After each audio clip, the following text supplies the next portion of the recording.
Presiden Prabowo Subianto perintahkan Dewan Ekonomi Nasional dan jajaran menteri terkait untuk melakukan regulasi penghambat bisnis di sektor padat karya. Prabowo juga dijadwalkan akan bertemu dengan investor market imbas trading halt yang terjadi pada perdagangan Selasa kemarin. Menyusul anjloknya indeks harga saham gabungan IHSG pada perdagangan Selasa, Presiden Prabowo Subianto dijadwalkan akan bertemu dengan investor pasar modal.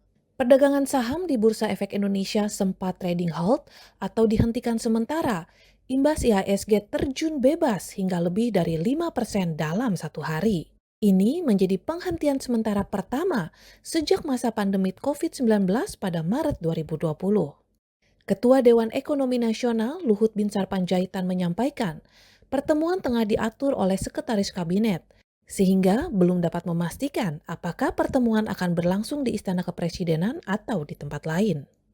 Demi membuat industri kembali bergeliat, Prabowo perintahkan perbaikan di sektor padat karya, terutama terkait perizinan dengan cara deregulasi penghambat bisnis. Arahan ini disampaikan usai Presiden bertemu dengan Dewan Ekonomi Nasional beserta jajaran menteri terkait di Istana Kepresidenan Jakarta hari Rabu. Ada yang pertama pembahasan mengenai sektor padat karya dan ada usulan terkait dengan padat karya karena sektor padat karya yang utama tekstil, produk tekstil, kemudian juga aparel itu kontribusi terhadap ekonomi Indonesianya cukup besar dengan ekspor lebih dari 2 miliar dolar, tenaga kerjanya hampir 4 juta orang. Nah ini memerlukan perbaikan terutama terkait dengan perizinan.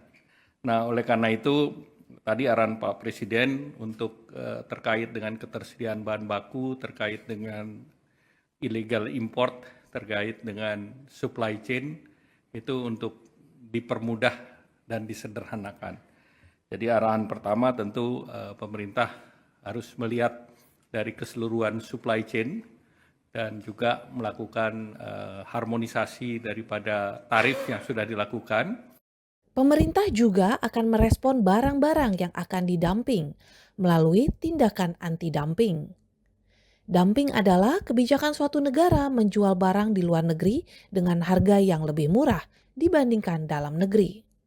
Barang-barang ini adalah barang-barang yang kompetitif. Nah, kompetitif terhadap pesaing kita baik di Thailand, di Vietnam, maupun yang terakhir yang menikmati besar itu Bangladesh. Sehingga kita harus melakukan terus deregulasi dan debirokratisasi maupun permudahan izin untuk pengembangan termasuk terkait dengan AMDAL. Sehingga tentu ini akan ditangani dan pemerintah tentu akan membentuk semacam satgas di mana ini akan dilakukan percepatan. Demi menjaga transparansi, Presiden Prabowo berencana meresmikan Government Teknologi GovTech pada 17 Agustus 2025 mendatang. Penerapan digitalisasi dapat mencegah praktek korupsi dan mampu menghemat anggaran hingga 100 triliun rupiah menjadi lebih efisien. Ingin meresmikan atau launching nanti program government teknologi ini yang akan nanti menyatukan semua apps yang ada di kementerian lembaga, sehingga dengan demikian akan terjadi dari masalah efisiensi dan juga pengurangan korupsi.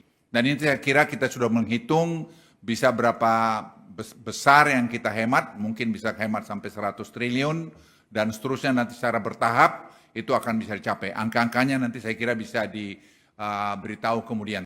Sebelum peresmian, Prabowo akan menemui 300 anak muda Indonesia yang berperan dalam pengembangan GovTech.